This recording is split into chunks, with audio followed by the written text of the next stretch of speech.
Të nderuar profesor dhe arsimtar, student dhe nxënës, zonja dhe zotrinj, kam nderin të ju uroj mirëseardhje në debatin ton të hapur të organizatës jo qeveritare Lëvizja për Vizion të Përbashkët.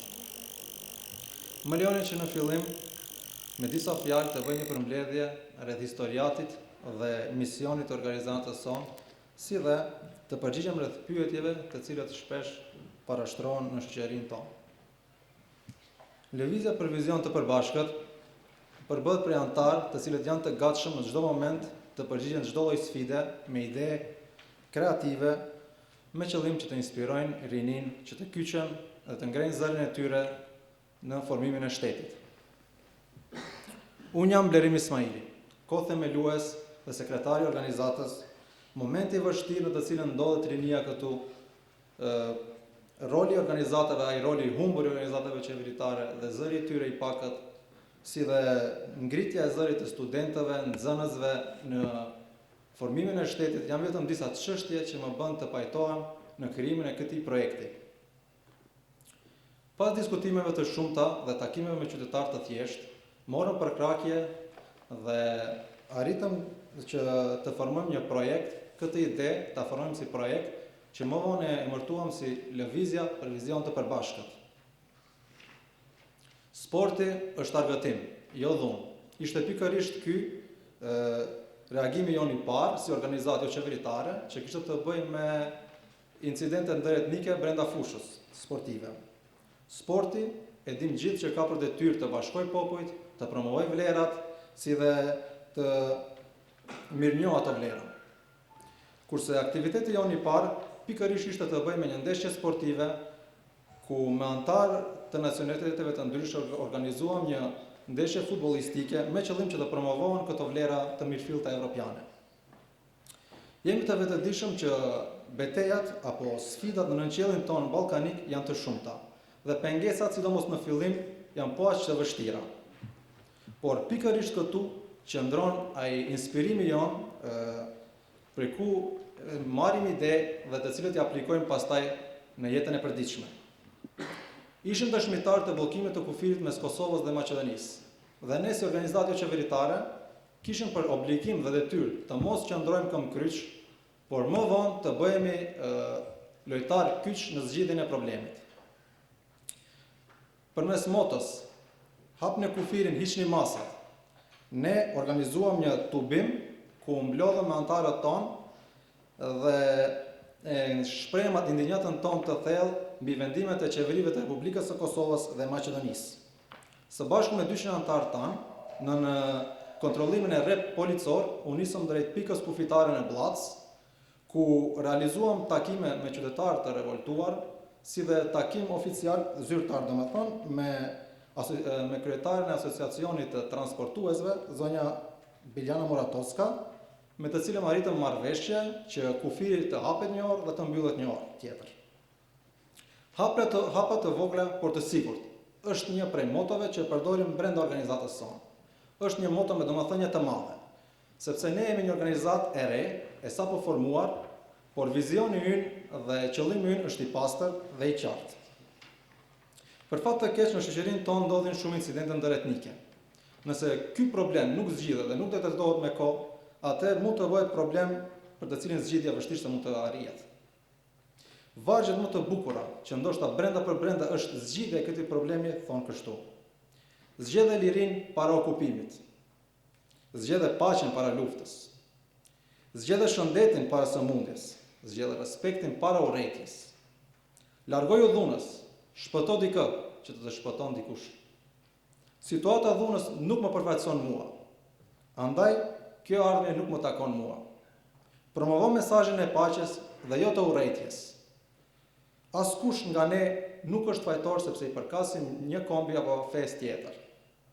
Rini, bota është e jotja. Andaj jetoj atë derisa nuk u bë vonë. Dhe ndryshoj atë sepse ti je fuqia. Dua bota të rojë në paqë.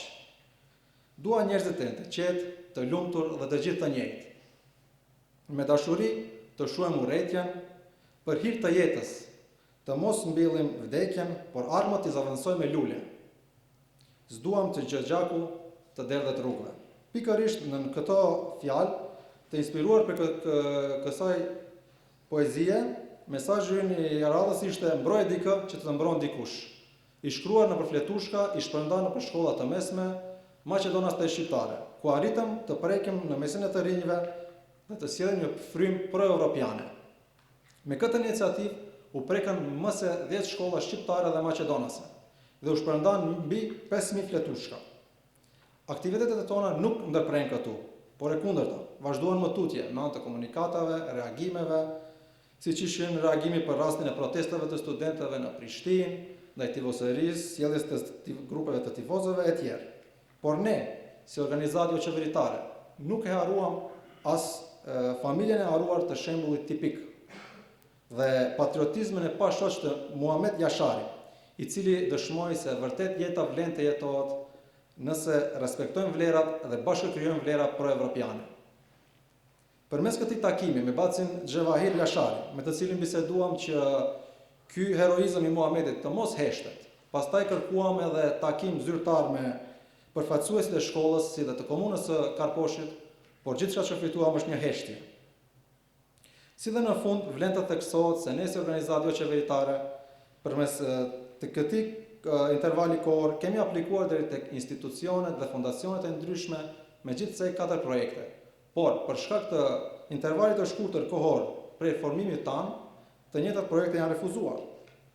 Po ashtu jemi drejtuar me kërkesë me shkrim të gjitha kompanive dhe institucioneve të ndryshme për të financuar projektet tanë, e sidomos kemi dërguar dërgesë deri te komuna e Çajirit për të mbuluar aktivitetin tonë me bicikleta, mirë po përgjigjja përsëri heshtje. Ndoshta sepse kemi dallime thelbësore me këtë komunë, por ne ende mbetemi pozitiv rreth përgjigjes. Nga komunat tjera vlen të falenderohet vullneti i komunës së Studeniçanësi dhe kryetarit të saj, Azem Sadiku, i cili edhe pse nuk ishte dituri thelbësore për ne, ai u shpreh gatshëm të ndan një ndihmë simbolike. Dhe në fund, me emër timin, edhe njëri ju falenderoj për prezencën tuaj dhe në skenë ftoj të merr fjalën nën kryetari i organizatës Bajram Ahmeti. Faleminderit.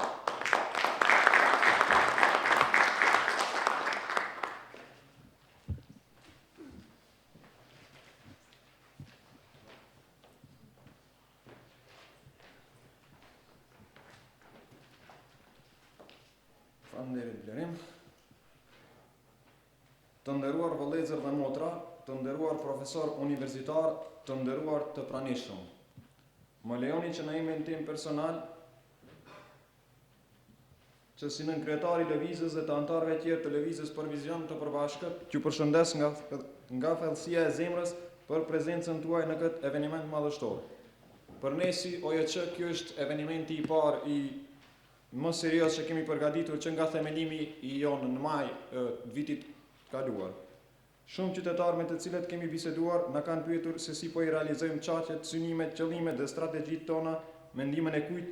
Gjithashtu na kanë pyetur se prej nga i kemi financat, çfarë koncepti, ideologjie kemi dhe çfarë problematika trajtojmë. Ndërsa përgjigjja jonë e vetme ka qenë përderisa kemi ambicie, vullnet, shpresë, synim, adrenalin për punë, do të financojmë vetë nga xhepat tonë derisa ta shtim orën që të ecë në favor tonin. Deri më tani kemi kërkuar ndihmë të gjithkush e shumë kush, por askush nuk na ka ndihmuar me mjete financiare. Prandaj ne si OJQ kemi vullnet dhe koncept të qartë dhe jemi të mendimit se mirëqenia e gjithë secilit duhet të respektohet. Prandaj këtë debat po ja kushtojmë nervit lëvizjes së kësaj shoqërie, rinisë dhe të moshuarve, studentëve, profesorëve dhe të gjitha gjinive pa dallim race e përkatësie. Të nderuar që nga themelimi jemi ul disa herë dhe kemi diskutuar për gjendjen e rinisë shqiptare ku është ajo e bashkë me të dhe e vërteta e tyre. Rinia nuk është e bindur se cila është e vërteta, nëse rinia është e bindur se kjo është e vërteta. E vërteta nuk përfaqësohet, por duhet të mendohet për të vërtetën. E vërteta abstrakte nuk është para jetës së qytetarit të Maqedonisë, mjeti po korrupton qëllimin. Pse kjo rini kështu e tjetë, përse nuk kërkojnë të drejtat që ju takojnë, pse u politizua deri në skajshmëri universiteti, e pse ajo dhe erdhëm në konkluzion se procesi politik është i pamjaftueshëm, duhet ndryshime, qytetarët nuk bëjnë ndryshime pse duhet të bëjnë ndryshime, por sepse ndryshimet janë të domosdoshme. Por pyetja që duheshte të parashtrohet ishte, pse nuk po lëvizim dhe ta largojmë fenomenin e interesit? Vizioni duhet vinë në shprehje, që taktika të funksionoj. Si duhet, jam i bindje se qytetari nuk e do ndryshimin vetëm në komun apo vetëm në qeveri, por qytetarët përgjithsisht e me gjithë mend e duan ndryshimin gjithkund e shumë kund. Konkluzjoni i radhës është vendosshmëria drejt lëvizjes në të mirën e kësaj rinie dhe të këtij vendi, që ja kemi borxh këto 2 metra katror që na takojnë secilit. Këtë po tentojmë ta bëjmë nesi OJC si lëvizja për vizion të përbashkët, së bashku me qytetarët, ne duhet të lëvizim. Vetë ligji natyror është çdo gjë që lëviz, çdo gjë ndryshon. Prandaj jam i mendjes se ky popull i don më shumë se gjithkush ndryshime. Andaj me përkrajen e të rinjve do të lëvizim dhe nuk do të ndalemi për asnjë çast. Rezultatet do të vinë, do të bëhet mirë nëse punojmë për mirë. Prandaj po e shfrytëzoj rastin nga kjo foltore të kërkoj angazhimin e të gjithëve pa marrë parasysh profesionin, vitet, moshën, gjinin apo racën. I nderuari publik, të nderuar simpatizant të lëvizjes tonë për vizion të përbashkët, që nga themelimi jon jemi ballafaqsuar me shumë probleme serioze.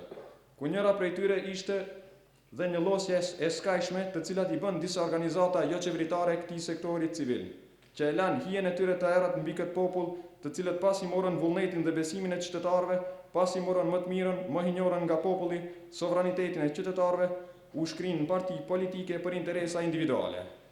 Dhe sot e kësaj dite çdo kush që shef ndonjë OJC mendon se është krah i ndonjë partie politike. Por jo, nuk është kështu. Ka ardhur koha që dikush, ndokush e shumë kush, t'i thot mjaft këtij fenomeni të nëpërkëmbjes të vullnetit të mvarur, të rinisë së qytetarëve dhe pas gjithë kësaj është edhe më e tmerrshme kur po të njëjtat OJC dalin të flasin për patriotizëm, adhetarizëm, ku të metat e tyre i fshehin pas flamurit ton kombëtar e çka jo tjetër. Por ne nga këtu shfrytëzojmë rastin, t'ju themi ikni se nuk na duheni, as neve e as popullit. Populli ju pa se kush jeni dhe çka jeni. Pa dyshim se populli është psikolog i pagabojshëm.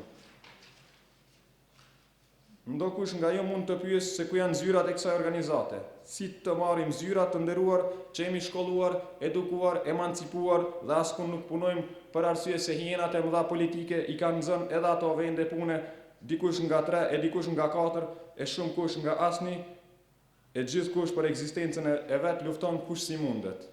Pastaj akoma ne si popull duhet t'ju besojmë atyre që tallën popullin, luajtën me djesën e studentëve, me mundin e prindve tanë, që dhanë gjithçka nga jeta e tyre që të na shojnë në një të ardhme më të mirë për ne, mirë po neve kemi vendosur që të jemi zëri i vërtet dhe arsyeja kryesore e qytetarëve. Zyrat tona janë në çdo shtëpi të qytetarit të devotshëm i cili ka dëshirë të ndihmon në këtë situatë kaotike. Ne plotësisht jemi të vetëdijshëm se në çfarë gjendje jemi duke punuar dhe vepruar. Por po ashtu jemi të vetëdijshëm se nëse heshtim dhe rrim duar kryq, jemi po aq fajtor sa ato që e krijojnë këtë gjendje, që është bërë abnormale e që po vazhdon të shifet me sytë normales. Të nderuar vëllezër dhe motra, që nga themelimi jon pothuajse qindra dhe mijëra qytetari kemi takuar dhe kemi biseduar, kemi çajtur hallat me ta. Dhe pothuajse nga të gjithë ata kemi mësuar një padrejtësi, të cilit apo të cilës i bëhet në sferat e ndryshme të jetës. Andaj kemi dalë këtu për ta ngritur zërin dhe vetdijen, për të mos hesh asnjëherë, për të bërë zëri i arsyes, zëri i fuqishëm i qytetarit, i cili nuk ka asnjë mundësi për deportuar deri tek strukturat më të larta partijake. Do ta ngrim zërin çdo kund, duke filluar nga studentët, të cilët janë ardhmëria jon, ne si OJC do të jemi rrënja e cila mbjellët dhe frytin e saj do ta shijojë çdo qytetar.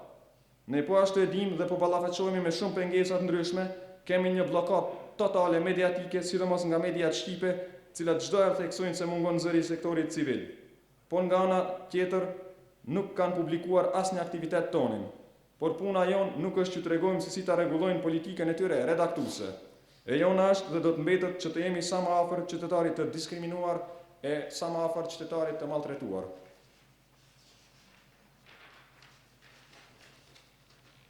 Kjo që po ndodh sot është vetëm një nga shumë aktivitetet të cilat do të ndodhin në vazhdim dhe në të ardhmen, ku do të preken posaçërisht problematikat e studentëve. Andaj besoni në fuqinë e të vërtetës, besoni në organizatën jo qeveritare Lëvizja për Vizion të Përbashkët, sepse së bashku do ta bëjmë që kohat të ecën në favor tonin dhe të popullit për një ardhmëri më të ndritur. Në emrin tim personal dhe të anëtarëve të organizatës tonë, ju falenderoj për pjesëmarrjen tonë për pjesëmarrjen tuaj dhe e ftoj në vazhdim kryetarin e organizatës, zotëri Fitim Kreziun, që ta merr fjalën njëkohësisht dhe vendin e moderatorit në këtë debat. Ju lutem për një duar trokitje. Ju falenderit.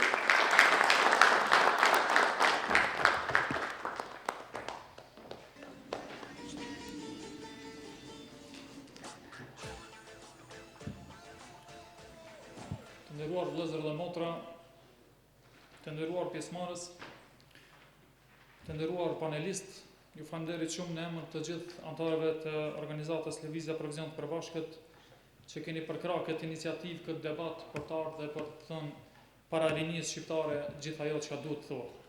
Një falënderim i posaçëm shkon gjithashtu edhe për kryetaren për drejtoreshën e Qendrës Informative Kulturore, Sermine Purini, e cila e vetme pa përkrajen e dikujt dhe pa cenzurën e kërkujt ka arrit dhe ka sjell një vendim për ta përkrahur këtë debat dhe këtë organizatë jo qeveritare. Një falënderim i posaçëm shkon gjithashtu edhe për rinisë shqiptare që sot gjetën kohë dhe erdhën të solidarizohen me ne në këtë debat dhe për të ndëgjuar hallin e gjithë studentëve, gjithë ajo që duhet të thuhet. Mu nuk më mbetet asgjë tjetër për vetë se ta ftoj si të hapën ta shpalli këtë debat dhe të fillojmë debatin me panelistët tanë. Andaj jap fjalën së pari zotërisë Met Ramadani që me një hyrje të vogël, të shkurt, do thotë të drejtohet publikut dhe pastaj të fillojmë debatin. Zotërisë Met Ramadani.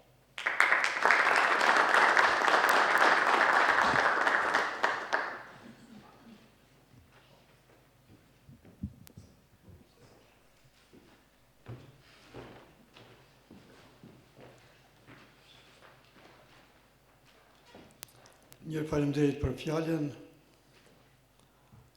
dhe që në fillim po e shpreh emocionin tim dhe përshtypjen time, po ku që keni mbledh kredo djem të mirë dhe vajzat mira në këtë organizatë. Kuptohet, njeriu gjithë një vjen me ndonjë parandjenjë, po vetëm duhet ju tregoj, ndoshta jo më pak ose jo më shumë se gjysmore, isha andej Vardarit, që shtemi ne ka pjesa jonë. Dhe atje në një debat në ministrinë, ndërtesën e re të Ministrisë për Punë të Jashtme, struktura e të rive aty para me ishin 99% Maqedonas. Kalova Vardarin, këndej dhe me njerë në një strukturë tjetër 100% shqiptar, ndaj etnike. Dhe kjo tash më bën pyetje kështu njerë vetës, se si dal nga dal, pra, duke u nisur nga historiku dhe përvoja ime edhe si politikan, po dhe si një njeri që gjithnjë ka mbajt koneksion ose lidhje me organizatat jo qeveritare dhe me qytetarët, të shoh ndryshimet të cilat kanë ndodhur për vite me radhë. Dhe kemi ardhur në një qendër këtu të kulturës, ku kemi drejtoresh shqiptare, dhe këto të mira, me shumë tjera të mira që zakonisht përcillen edhe me të këqija, ne këto të mira duhet i përshëndesim. Dhe këtë mundësi për të thënë fjalën e lirë, fjalën e mirë, është mirë. Pra, kjo organizatë jo qeveritare është vetëm një pjesë e asaj që thuhet se pa veprim të organizatave jo qeveritare nuk ka demokraci të vërtetë. Nuk ka zhvillim demokratik të vërtetë. Dhe organizatat jo qeveritare dhe vetë për nga nocioni dhe kuptimi ato duhet të jenë me të vërtetë jo qeveritare. Në më thënë, asë një mënyrë nuk guxojnë të jenë asë instrument të qeverisë, asë instrument partive politike.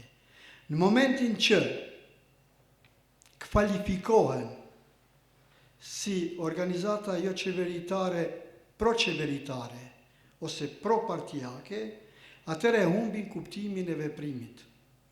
Dhe më gëzon kjo që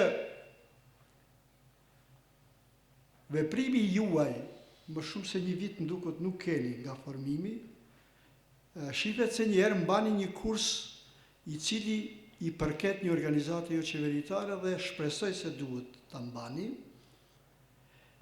Unë vetë, pas që të kaluar e time, ju e dini, 16 vite deputet, 4 mandate që nga viti 1990 dhe 2006, po prej 2006 këndej vetën më shumë e kam gjetë pra në organizatë jo qeveritare dhe tani udhëheq, edhe pse jam në kryetar, po udhëheq me organizatë jo qeveritare Këshillin Euroatlantik të Maqedonisë. Dhe në takimet e mia me ambasador të ndryshëm ose me të huaj, ata më thonë, ju jeni për integrime euroatlantike, a jeni pro-qeveritar, a jeni jo qeveritar? Përgjigja ime çdo herë ka qenë kjo dhe është. Në qoftë se ne krijojmë përshtypje, vrem, se qeveria është pro-NATO, ose pro-integrimeve euroatlantike, në ato momente ne mund të jemi edhe pro-qeveritar. Por në qoftë se hetojmë dhe e vrejmë se është jo për NATO, ose nuk është për integrime euroatlantike, normal se jemi kundër, mos them, por nuk pajtohemi me qeveri. Sido që tjetë, unë do të kisha dëshiruar që të kemi më shumë organizata jo qeveritare, sepse sa më shumë që i kemi, aq më mirë do t'jetë për demokraci, aq më mirë do t'jetë edhe për partit politike, sepse unë vetë kam qenë në parti politike, dhe ne do njerë dim të harrohemi. Në për institucione, deri sa him në institucione jemi shumë tash, për atje fillojmë të rafinohemi, pas të rafinohemi, pas taj edhe hekurosemi, dhe ndonjëherë për na del boja. Prandaj, organizatat jo qeveritare dhe kanë atë detyrë pra që të mëjnë. Por, kam të drejtë të përcjellë dhe porosi. Të bëni çka të bëni, mos të hapni konflikt debatesh ju si organizata jo qeveritare midis veti. Se atëherë nuk është mirë. Sepse atëherë do të filloni të ndaheni në organizata jo qeveritare, pro-qeveritare dhe anti-qeveritare, dhe kjo nuk është mirë për demokraci. Është absurd që ndodhë në Maqedoni shpeshherë protesta, sidomos në blokun politik Maqedonas. I keni vrejt organizatat jo qeveritare të njëjtën kohë, disa dalin si pro-qeveritare në protesta, tjetrat anti-qeveritare dhe bëhet një kaos të cilin nuk e kuptojnë sidomos të atë huajt. Dhe duhet t'ju jap një propozim për të cilin ka pas iniciativë ndoshta para 15 viteve, kur unë kam qenë deputet. Ishte një iniciativë që organizatat jo qeveritare të krijojnë parlamentin e tyre. Nuk është keq, ndoshta iniciativën ta merrni ju, si organizatë jo qeveritare, që të krijoni pra një konferencë të përbashkët të organizatave jo qeveritare, ku do keni përfaqësuesit e juaj pra në atë të ashtu quajtur parlament, dhe të debatohet për çështje të cilat i tangojnë edhe të rinjt edhe popullin, edhe sepse ju mund të shtjelloni tek e fundit edhe tema që janë edhe politike, po edhe tema të ndryshme nga jeta e përditshme dhe bile në botë kemi shembull edhe shumë konkret. Ju e dini se organizata jo qeveritare në mbështetjen e tyre më të madhe e marrin nga Këshilli i Evropës në Strasbourg. Dhe në Këshillin e Evropës janë të antarësuara organizatat jo qeveritare që janë më aktive, që i kanë kalu kufit e shtetit vetë, domethënë që ndikimin e vetë edhe e kanë ndikuar edhe në përmasa ndërkombëtare, dhe themi sot ekziston konferenca organizata jo qeveritare që ju e dini sigurisht, me më shumë se 370 organizata jo qeveritare